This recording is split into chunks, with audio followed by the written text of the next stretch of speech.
And now, aviation weather around Alaska. Thursday mornings, flying weather, first line weather graphic here, showing the interior looking really good with a lot of VFR, some marginal VFR in the southern slopes of the western Brooks Range, maybe into the northern Koyukuk Valley back in toward NOAA, and then along and south of the Alaska Range through there. IFR spreading up to this portion of the North Gulf Coast, in across the Barren Islands into Kamishak Bay, along the east side of Kodiak Island, and northeast Bristol Bay, King Salmon, maybe Pilot Point, starting out VFR, marginal VFR in over the southwest interior, and out to the west, a lot of IFR here for the Bering Sea, down to the Aleutians, in across Nunamak Island, Unalaska Island marginal. And then the IFR again staying mostly off the Arctic coast, central coast there being the most vulnerable. And for the afternoon, this area of IFR slips up to the northeast, right up into Prince William Sound. And marginal VFR just to the east, but from Yakutat on down, solid VFR for the southeast coast.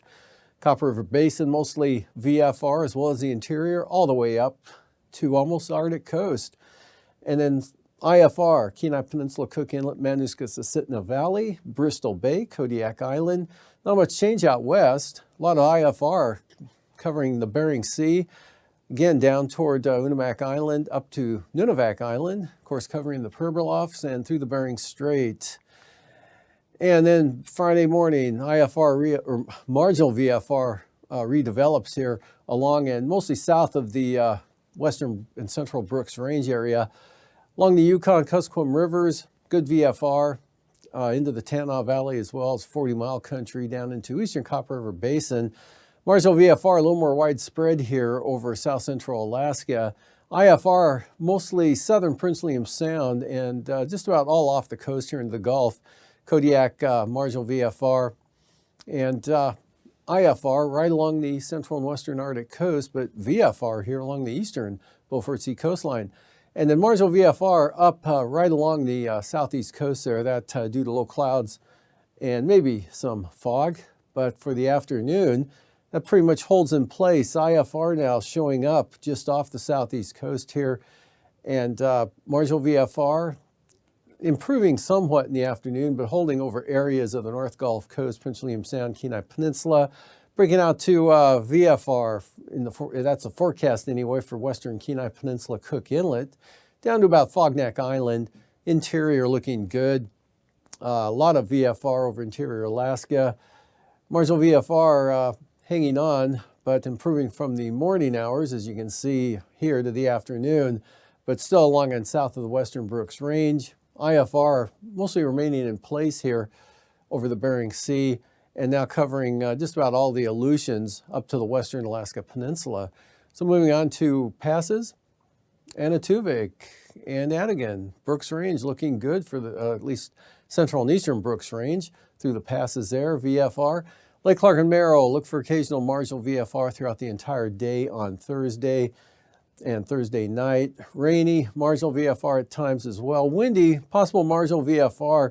Lowest conditions, that'll probably occur on the southern entrance. VFR out the north side. And Isabel, VFR. We'll go shoot for VFR for Mentasta as well. And possibly occasionally marginal at times for Tanita. And Portage, occasionally possibly IFR at times. Pretty likely though on the eastern entrance throughout the entire day. Could be a little better on the west side. Chilkoot and White, VFR. And the freezing levels here, pretty warm air mass now coming in, 12,000 feet up over the southeast interior, down across the Panhandle, 10,000 feet covering the eastern half of the state, and a cold pool out here over the southeast Bering Sea, Alaska Peninsula, Aleutians, 4 to 6,000 feet there that extends up into the Chukchi Sea. Then it warms up again back out here to the west, 12 to 14,000 feet over the western Bering. And for icing, got a weak system spreading some elevated icing threats out here. Of course, with those higher freezing levels, it's going to be from the freezing level on up, and that may spread into Adak Island. And could be some considerable moderate rime icing here over the Susitna Valley area and toward the Alaska Range. with lighter icing threats here over the western part of the state, northward to the Brooks Range, and sort of southward there across the Alaska Peninsula. Staying pretty good here over the southeast coast and the eastern interior to the Arctic coast, icing free anyway. And for the 33,000 foot wind flow, strong high pressure here responsible for those high freezing levels, ridging northward there into the Yukon, and then low pressure here right off the southwest coast.